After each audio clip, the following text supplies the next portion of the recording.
Shalom Bapak Ibu Saudaraku yang saya kasih dalam Tuhan Yesus Kristus. Hari ini kita kembali belajar firman Tuhan. Secara khusus kita akan belajar dari Matius pasal yang ke-8 ayat 23 sampai dengan ayat yang ke-27. Sekali lagi Matius pasal 8 ayat 23 sampai 27. Untuk itu Bapak Ibu Saudaraku kita siapkan Alkitab kita dan mari kita berdoa. Bapa kami dalam sorga, kami bersyukur buat kesempatan kami kembali untuk belajar firman-Mu. Tuhan tolong setiap kami, biarlah hati kami tetap tertuju kepada Engkau. Engkau ambil bagian untuk memberkati pemberitaan firman-Mu ini Tuhan. Karena itu mohon urapan-Mu untuk hamba-Mu yang terbatas ini. Biarlah kuasai dan kendalikan, terlebih kami yang mengikuti ibadah ini, yang mengikuti pemberitaan firman-Mu. Kuduskan setiap pikiran dan hati kami, sehingga firman-Mu sungguh-sungguh memberkati setiap kami. Kami bersyukur, kami mohon urapan-Mu. Kami berdoa dalam nama-Mu, Tuhan Yesus Kristus. Haleluya, amin. Puji Tuhan, Bapak Ibu Saudaraku, saya bacakan ayat-ayat ini. Matius pasal 8 ayat 23 sampai 27. Demikian firman Tuhan. Lalu Yesus naik ke dalam perahu dan murid-muridnya pun mengikutinya. Sekonyong-konyong mengamuklah angin ribut di danau itu sehingga perahu itu ditimbus gelombang, tapi Yesus tidur. Maka datanglah murid-muridnya membangunkan dia, katanya, "Tuhan, tolonglah kita binasa." Ia berkata kepada mereka, "Mengapa kamu takut? Kamu yang kurang percaya?" Lalu bangunlah Yesus menghardik angin dan danau itu, maka danau itu menjadi teduh sekali. Dan heranlah orang-orang itu, katanya, "Orang apakah dia ini sehingga angin dan danau pun taat kepadanya?" Amin. Berbahagia yang membaca, mendengarkan, serta merenungkan firman Tuhan. Puji Tuhan. Saudaraku yang saya kasih dalam Tuhan Yesus Kristus, akibat dosa, penderitaan, azab, dan sengsara pun menyerbu dunia ini. Jadilah dunia lembah nestapa di samping pesta porah. Dan karena kita hidup berkelana di dunia ini tak urung, kita pun sering dilibas oleh duka dan derita. Dan ini bukan persoalan hidup benar atau cemar. Masalahnya karena kita memang masih berada di alam maya ini. Menjadi orang Kristen, saudara, menjadi orang yang percaya kepada Tuhan Yesus dan diselamatkan, tidak berarti lalu kita kebal dari cobaan hidup. Dalam Mazmur 34 ayat yang ke-20, pemazmur berkata seperti ini, "Kemalangan orang benar itu banyak, tetapi Tuhan melepaskan dia dari semuanya itu." Jelas, orang yang benar, yang telah dibenarkan oleh karena iman dan melakukan hal-hal yang benar juga bisa mengalami kemalangan, bahkan banyak dan bertubi-tubi. Dalam perjanjian baru, saudara, tak kurang. Tuhan Yesus sendiri mengatakan pada murid-muridnya, yaitu orang yang sudah diselamatkan, bahwa dalam dunia kamu menderita penganiayaan. Misalnya dalam Yohanes 16 ayat 33, "Semuanya itu kukatakan kepadamu, supaya kamu beroleh damai sejahtera dalam aku. Dalam dunia kamu menderita penganiayaan, tetapi kuatkanlah hatimu, aku telah mengalahkan dunia." Dalam 1 Korintus 10 ayat 13 dikatakan, "Pencobaan-pencobaan yang kamu alami ialah pencobaan-pencobaan biasa yang tidak melebihi kekuatan manusia, sebab Allah itu setia dan karena itu Ia tidak akan membiarkan kamu dicobai melampaui kekuatanmu. Pada waktu kamu dicobai, Ia akan memberikan kepadamu jalan keluar sehingga kamu dapat menanggungnya." Perhatikan bahwa dalam pengingat kita ini tidak lepas dari pergumulan. Maka tidak usah heran saudara, jika kita pun sering alami badai, cobaan, dan masalah dalam kehidupan ini. Dalam Alkitab kita melihat tidak pernah menjanjikan bahwa kita itu bebas dari pencobaan. Yang ia janjikan adalah bahwa dalam setiap pergumulan hidup, dalam setiap pencobaan, maka dia akan menyertai kita dan ia akan memberikan kita kelepasan setelah kita dilatih oleh cobaan itu. Atau kelepasan itu belum terjadi, tetapi kita mendapatkan damai sejahtera. Sebagaimana dikatakan dalam Yohanes 16 ayat 33 tadi, sementara kita memikul beban penderitaan, dengan demikian saudara, kesukaran-kesukaran dan tantangan-tantangan tidak akan membuat kita hancur, sebaliknya membuat kita makin tangguh, makin kuat, makin teguh. Bahkan kita semakin bisa memuji Tuhan, semakin kita mempermuliakan Tuhan karena menyadari bahwa Dia sungguh-sungguh bekerja di dalam pencobaan-pencobaan yang sedang kita alami. Paulus berkata dalam Roma 8:28, kita tahu sekarang bahwa Allah turut bekerja dalam segala sesuatu untuk apa? Untuk mendatangkan kebaikan bagi mereka yang mengasihi Dia, yaitu bagi mereka yang terpanggil sesuai dengan rencana Allah. Allah turut bekerja dalam perjalanan hidup kita untuk menjadi serupa dengan Yesus. Memang tidak lepas dari tantangan. Dia katakan Allah turut bekerja. Realita Allah dengan kasih dan kuasanya makin kita rasakan, maka kuatkanlah hati kita tatkala kita diperhadapkan dengan badai topan kehidupan yang mengamuk dalam hidup ini. Saudara, khotbah minggu yang lalu sudah memberikan pengajaran kepada kita bahwa kita tidak pernah sendiri. Tuhan selalu bersama dengan kita, menyertai kita, mengingatkan kita, dan memelihara kita. Hari ini kita akan belajar kembali saudara bagaimana seharusnya kita memandang setiap masalah, setiap persoalan, setiap pergumulan yang terjadi dalam hidup ini dan meyakini bahwa kemenangan itu menjadi bagian dari hidup kita. Saudara, kita dapat mengalahkan segala tantangan hidup ini. Ya, kita dapat mengalami kemenangan atas segala pencobaan-pencobaan dalam hidup ini. Saudara, kita dapat mengalami kemenangan atas segala pencobaan-pencobaan dalam hidup ini bila kita memiliki pemahaman atas kebenaran-kebenaran yang tertulis di dalam Matius 8 ayat 23 sampai 27. Ada 3 hal yang dapat kita pelajari saudara dalam Matius 8 ayat 23 sampai 27. Pertama, bersama Yesus pun kita bisa mengalami badai. Yang kedua, bersama Yesus kita pasti mengalami jalan keluar. Yang ketiga, bersama Yesus kita tidak perlu takut. Yang pertama, bersama Yesus pun kita bisa mengalami badai. Mari kita lihat ayatnya, ayat 23 sampai 24. Lalu Yesus naik ke dalam perahu dan murid-muridnya pun mengikutinya. Sekonyong-konyong mengamuklah angin ribut di danau itu, sehingga perahu itu ditimbus gelombang, tetapi Yesus tidur. Dari ayat ini kita melihat, ya Yesus mengajak mereka menyeberang, naik perahu, dan dikatakan sekonyong-konyong badai itu datang.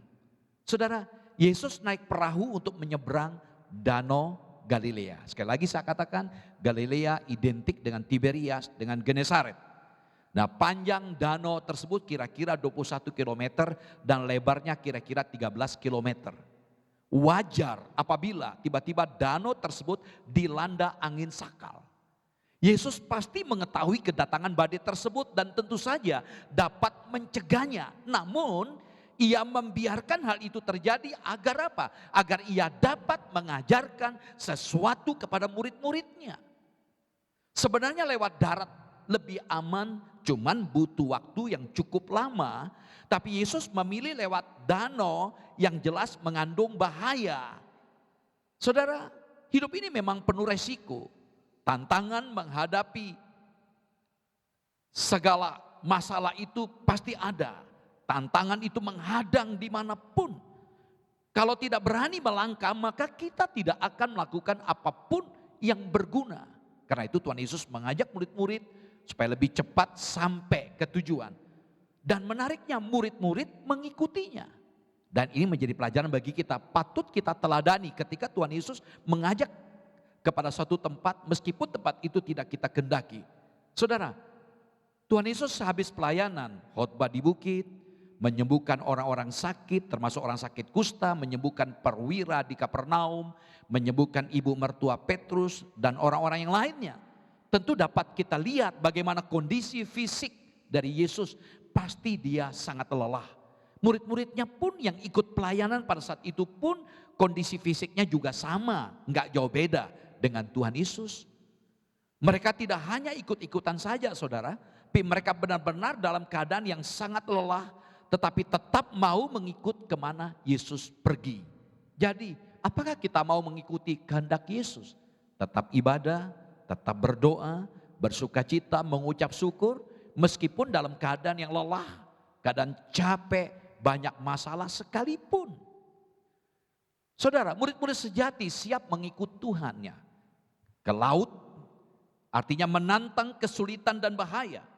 Banyak orang Kristen hanya mau ke sorga lewat darat. Tanda petik, yang serba gampang. Mereka jadi orang Kristen gampangan. Atau yang lain Kristen kurdi, syukur-syukur jadi. Tapi murid Kristus sejati yang tahu akan menikmati kebahagiaan kekal yang ada di sana, sekarang harus siap pergi kemana saja yang Tuhan Yesus kehendaki. Mari kita lihat kembali dalam ayat 24. Sekonyong-konyong mengamuklah angin ribut di danau itu sehingga perahu itu ditimbus gelombang, tapi Yesus tidur. Perhatikan ungkapan sekonyong-konyong. Letak geografis Danau Galilea menyebabkan badai sering datang secara mendadak. Nah, ungkapan angin ribut dalam bahasa Yunaninya seismos. Kata seismos dalam bahasa Yunani artinya gempa bumi. Dan dari kata seismos ini merupakan akar kata dari seismologi, yaitu ilmu yang mempelajari tentang gempa bumi. Saudara, karena itu angin ribut yang dikatakan di sini sebetulnya boleh dikatakan sebagai gempa bumi di laut. Kita kenal istilah tsunami, seperti itulah. Mungkin untuk menunjukkan kepada air yang bergolak. Suatu bencana yang menakutkan bahkan bagi pelaut yang berpengalaman sekalipun. Sehingga tak heran murid-murid begitu takut. Dikatakan dalam ayat ini sehingga perahu itu ditimbus gelombang. Dalam ayat 24. Kata ditimbus dari kata kalupto. Bahasa Yunani kalupto artinya menutupi, menimbuni. Beberapa ayat Alkitab saya lihat ada yang menerjemahkan sehingga perahu dipukul ombak. Terjemahan lain katakan ombak menjadi lebih tinggi daripada perahu. Dan terjemahan juga katakan sehingga perahu itu digulung oleh gelombang. Dan terjemahan juga mengatakan sehingga perahu itu tertutup ombak.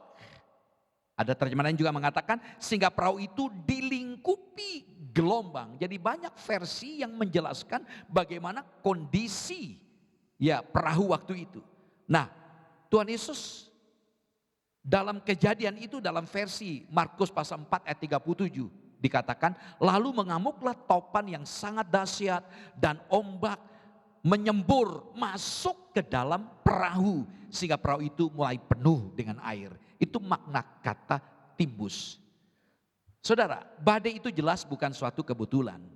Itu memang direncanakan, diatur oleh Allah untuk menguji iman murid-murid. Memang kalau hidup serba tenang, serba enak, kita tidak bisa melihat lemahnya iman kita saudara. Kalau kesukaran sudah datang, maka baru kita bisa melihat lemahnya iman kita. Sejauh mana kita percaya pada Dia. Lihat sekarang ini, begitu banyak persoalan sedang kita hadapi akibat virus corona. Dan tentu sebagai orang Kristen pun kita tidak luput. Kita diperhadapkan dengan masalah ini. Ya, dan tidak sedikit yang menjadi lemah, menjadi ragu-ragu bahkan meragukan Tuhan. Saudara, dalam perjalanan hidup ini akan ada saja badai ataupun pergumulan yang kita hadapi. Namun demikian kita yakin bahwa kita ada bersama-sama dengan Tuhan Yesus yang memberi kita pengajaran, hikmat dan kekuatan melalui semua badai kehidupan. Bahwa kehidupan ini ada di bawah kuasa kendalinya Tuhan. Tetap setialah ikut Tuhan Yesus. Saudara, kalau kita mengikut kemana Dia pergi, Tuhan akan bertanggung jawab atas kesejahteraan kita. Bila kita berada di pihak Tuhan, maka Tuhan akan berpihak kepada kita. Yang penting lakukanlah apa yang Tuhan Yesus kehendaki, maka Dia pasti akan menyertai kita dalam segala keadaan kita. Dalam Yohanes 14 ayat 16, di saat Tuhan Yesus menjelaskan Dia akan naik ke sorga dan Dia akan mengutus Roh Kudus, dikatakan demikian. Yohanes 14 ayat 16, aku akan minta kepada Bapa dan Ia akan memberikan kepadamu seorang penolong yang lain supaya Ia menyertai kamu selama-lamanya. Artinya murid-murid tidak dibiarkan sendiri, menyertai selama-lamanya. Penolong adalah yang mendampingi, seperti seorang pembela yang siap mendukung, siap mendampingi, yang membela apapun pergumulannya. Saudara, mari kita percaya bahwa Tuhan tidak pernah jauh dari kita. Tapi yang jelas dan pasti pertama kita pahami bahwa bersama dengan Yesus bukan berarti tidak ada masalah. Kita bisa mengalami masalah atau badai. Yang kedua, bersama Yesus kita tidak perlu takut. Dalam ayat 24 bagian akhir dikatakan, tetapi Yesus tidur. Jadi ketika badai itu datang, angin sakal itu datang, Yesus tidur. Kita tidak pernah membaca tentang Yesus tidur kecuali di sini saat badai mengamuk. Tetapi hakikat ilahi tetap mengontrol diri Tuhan Yesus, sehingga sekalipun beliau tidur itu tidak berarti Dia tidak mengontrol, tidak mengendalikan segala sesuatu. Dia mengendalikannya. Bagi Tuhan Yesus ini menunjukkan ketenangannya kepada Bapa. Bukan seperti tidurnya Yunus yang bersikap masa bodoh dalam Yunus 1 ayat 5. Dia tidur nyenyak ketika dia menghindar dari panggilannya dan badai datang. Justru dia turun di palka, dia tidur nyenyak. Yesus tidak punya dosa karena itu tidak ada ketakutan yang mengacu ketenangannya. Hati nuraninya yang bersih membuat dia tidur nyenyak di tengah badai. Sebagaimana Petrus pun mengalami seperti itu, saudara. Dalam Kisah 12 ayat 6, pada malam sebelum Herodes hendak menghadapkannya kepada orang banyak, Petrus tidur di antara dua orang prajurit, terbelenggu dengan dua rantai. Selain itu prajurit pengawal sedang berkawal di muka pintu. Perhatikan, dia dikawal oleh dua orang prajurit. Artinya tidak mungkin bagi dia untuk melarikan diri. Ditambah lagi dengan beban, bayang-bayang maut, ancaman kematian sedang menanti, menyusul Yakobus yang sudah dieksekusi. Tapi Petrus bisa tidur dengan nyenyak. Dalam ayat 26 dikatakan, ia berkata kepada mereka, mengapa kamu takut, kamu yang kurang percaya. Kata takut dari kata delos atau deloi. Bahasa Yunaninya menunjukkan bahwa ketakutan mereka adalah sebagai pengecut. Tanda kurang percaya. Tuhan Yesus memberikan perintah untuk menyeberang ke Danau Galilea. Berarti Tuhan Yesus yang menginisiasi, yang mengambil inisiatif mengajak. Berarti Tuhan Yesus adalah pemimpinnya. Harusnya mereka tinggal ikut saja. Dan mereka sudah melihat begitu banyak mujizat yang menyertai, tidak perlu ada keraguan. Kita bandingkan dalam Lukas 8 ayat 22. Lukas 8 ayat 22 dikatakan, marilah kita bertolak ke seberang danau. Lalu bertolaklah mereka. Dalam Markus 4 ayat 35, pada hari itu waktu hari sudah petang, Yesus berkata kepada mereka, marilah kita bertolak ke seberang. Jadi Tuhan Yesus yang mengajak mereka pergi.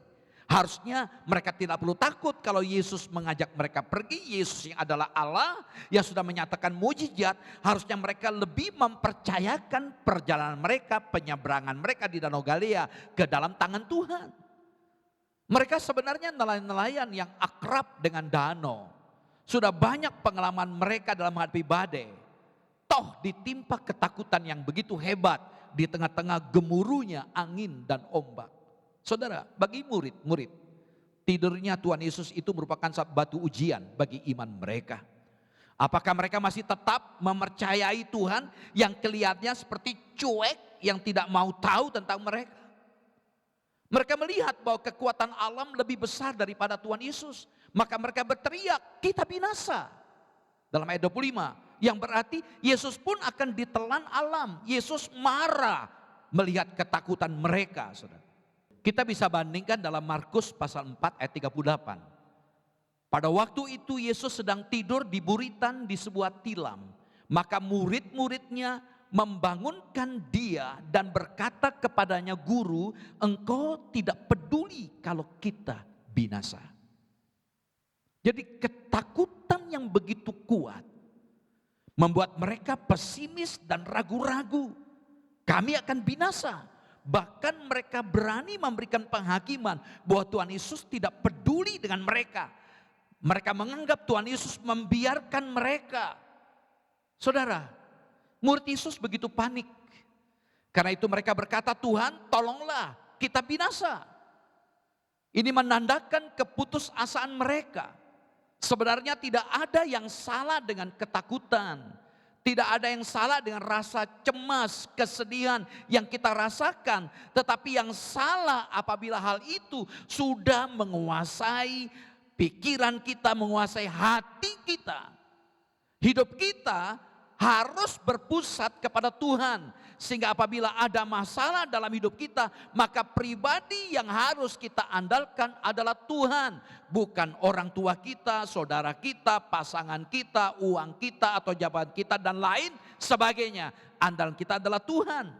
Pada saat Yesus dibangunkan dalam ayat 26, Ia berkata kepada mereka, "Mengapa kamu takut? Kamu yang kurang percaya."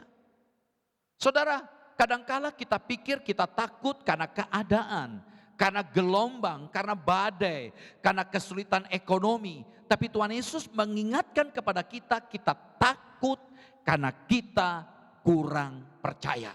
Bukan oleh karena masalahnya, karena kita kurang percaya kepada Tuhan. Sehingga kita mulai meragukan, Yesus mungkin tidak bisa menolong saya.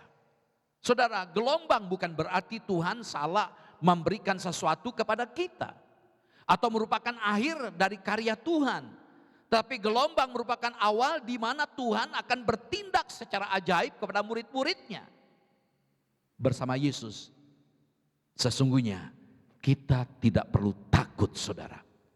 Kata kurang percaya dari kata oligopistos, berasal dari kata oligos dan kata pistis, artinya iman yang kecil. Saudara, seringkali kita sudah melihat banyak mujizat dalam kehidupan kita. Kita bernapas dengan gratis, kita dicukupi setiap hari dan lain sebagainya.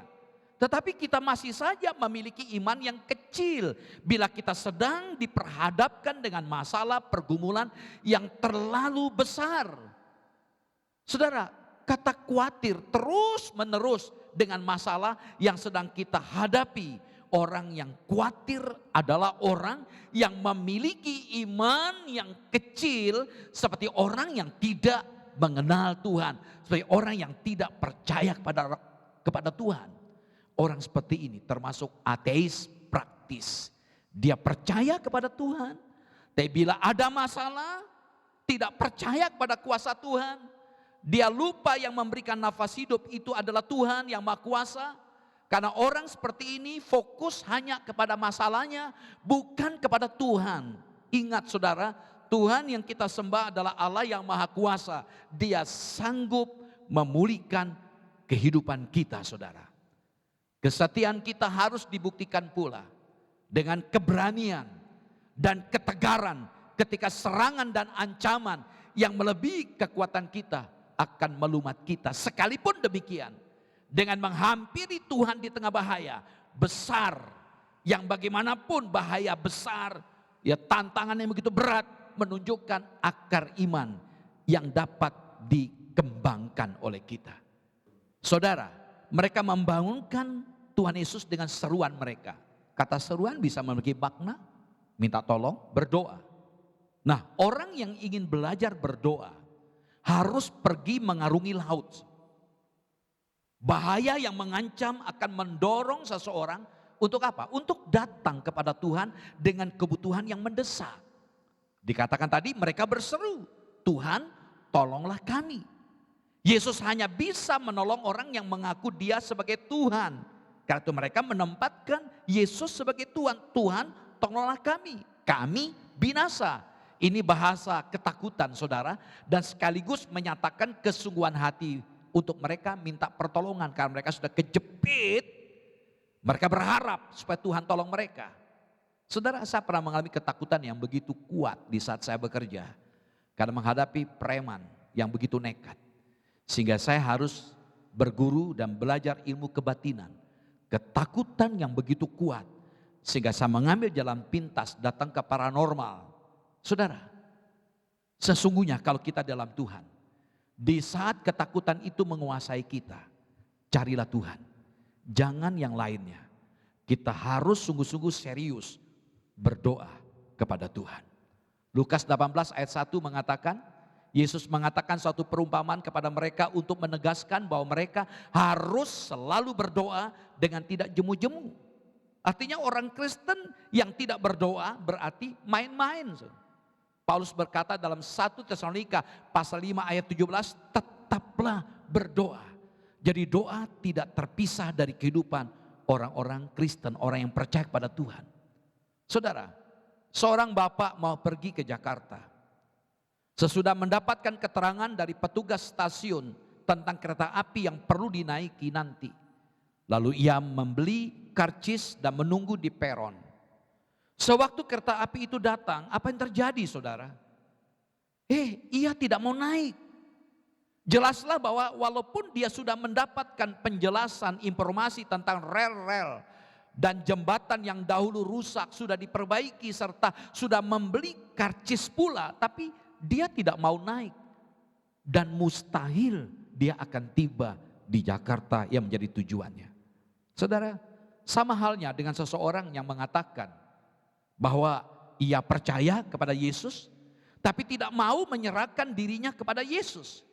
Dia mau membiarkan perasaan hatinya terus dalam kegalauan, dalam kekacauannya. Dia masih membiarkan ketakutan atas masalah yang dia hadapi menguasai pikirannya dan hatinya. Dia tidak mau berdoa, maka dia tidak akan pernah mendapatkan apa-apa.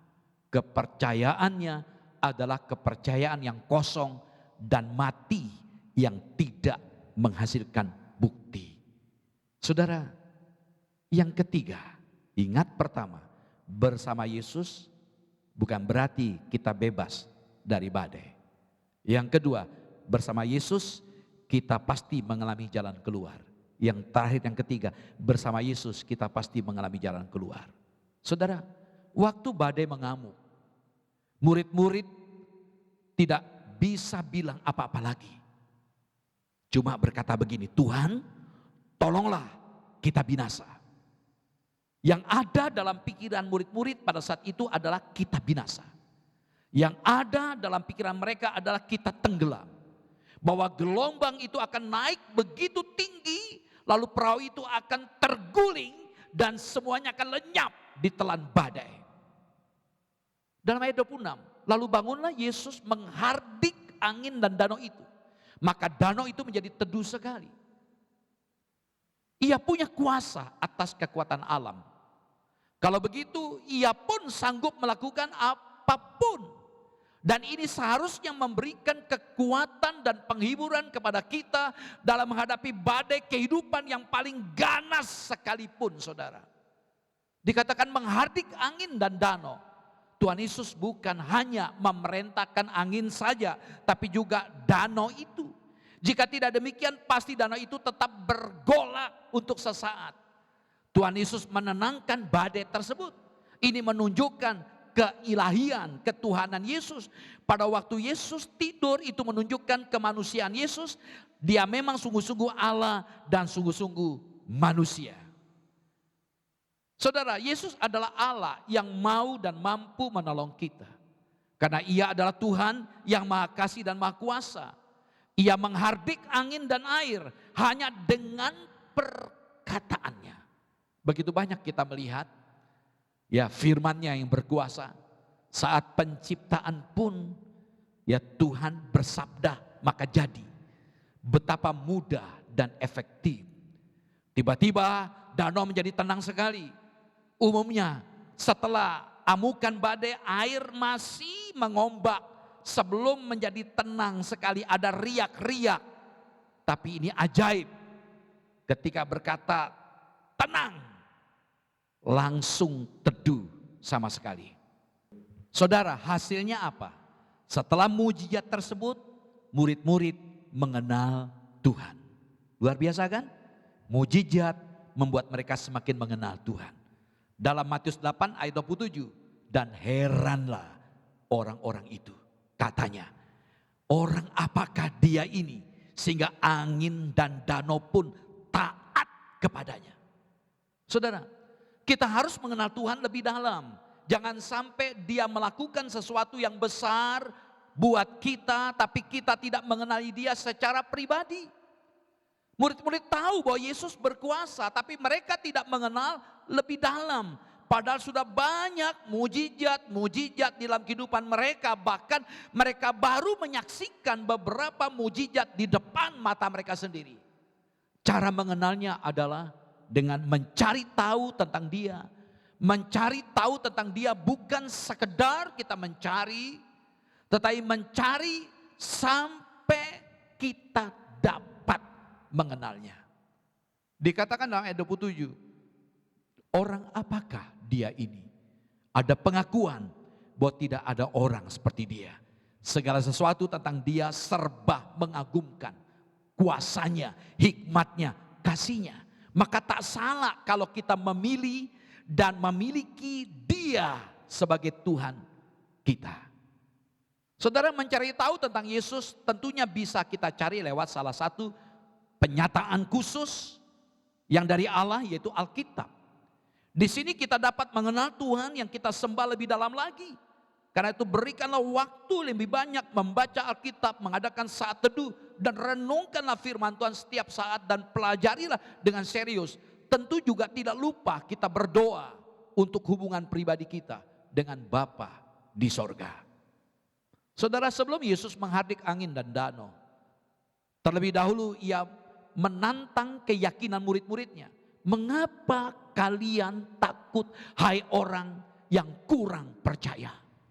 Bagi Yesus memulihkan danau bukanlah hal yang terutama, tapi memulihkan iman murid-murid tetap yakin dan percaya akan kuasa dan kebesarannya. Itulah yang terpenting.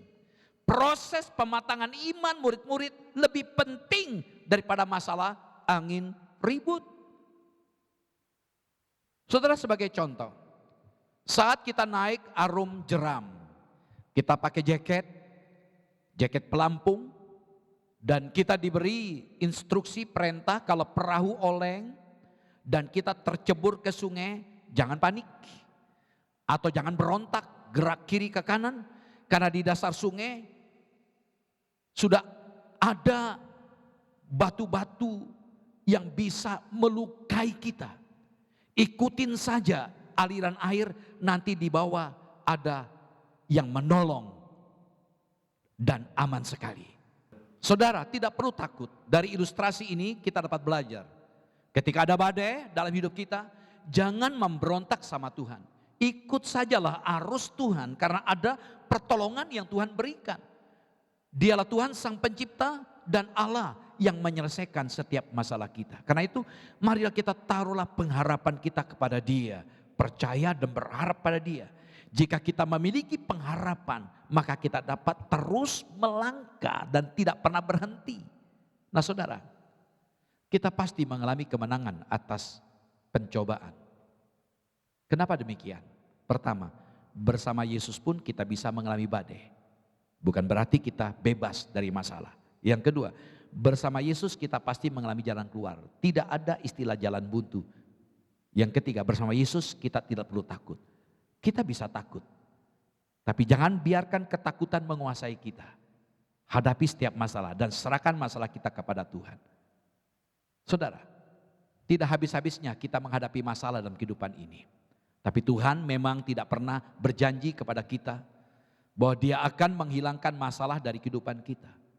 Satu hal yang pasti saudara adalah Dia berjanji akan melepaskan kita dari segala masalah yang kita hadapi dan memberikan kemenangan bagi kita atas masa-masa tersebut. Saudara, hidup bukan tentang bagaimana menunggu badai itu berhenti, tapi bagaimana kita bisa menari, kita bisa memuji pada saat datang badai tersebut. Saudara, cerita kehidupan kita tidak akan pernah berhenti sampai kita dipanggil oleh Tuhan. Cerita demi cerita, masalah demi masalah, suka maupun duka silih berganti berdatangan dalam kehidupan kita. Tapi jika kita dapat menikmatinya dan berjalan bersama Tuhan, maka kita akan semakin disempurnakan hari lepas hari. Dan cerita kehidupan kita akan menjadi bacaan terbuka bagi setiap orang yang ada di sekeliling kita, bahkan menjadi berkat dan teladan bagi mereka semuanya. Hadapi setiap masalah bersama dengan Tuhan, maka Tuhan akan menolong kita, memberikan jalan keluar ketika kita terjepit. Karena itu percayakanlah semuanya itu kepada Tuhan. Amin. Tuhan Yesus memberkati kita. Mari kita berdoa. Bapa, terima kasih buat firman-Mu yang sudah meneguhkan kami. Terjemahkan terus apa yang sudah kami dengar. Bantu kami Tuhan, ambil bagian. Hamba-Mu sudah berhenti berbicara. Roh Kudus ambil bagian untuk menguatkan setiap kami, agar kami tidak akan pernah goyang. Kami tetap percaya kepada Engkau. Terima kasih Roh Kudus, berkati setiap kami, teguhkan setiap panggilan hidup kami, berkati setiap pemirsa dimanapun mereka berada. Biarlah firman-Mu ini menjadi jawaban atas hidup mereka, bahwa kemenangan atas pencobaan itu sesuatu yang pasti bagi setiap yang percaya. Terima kasih Bapa, kami bersyukur dan kami berdoa dalam nama-Mu Tuhan Yesus. Haleluya. Amin.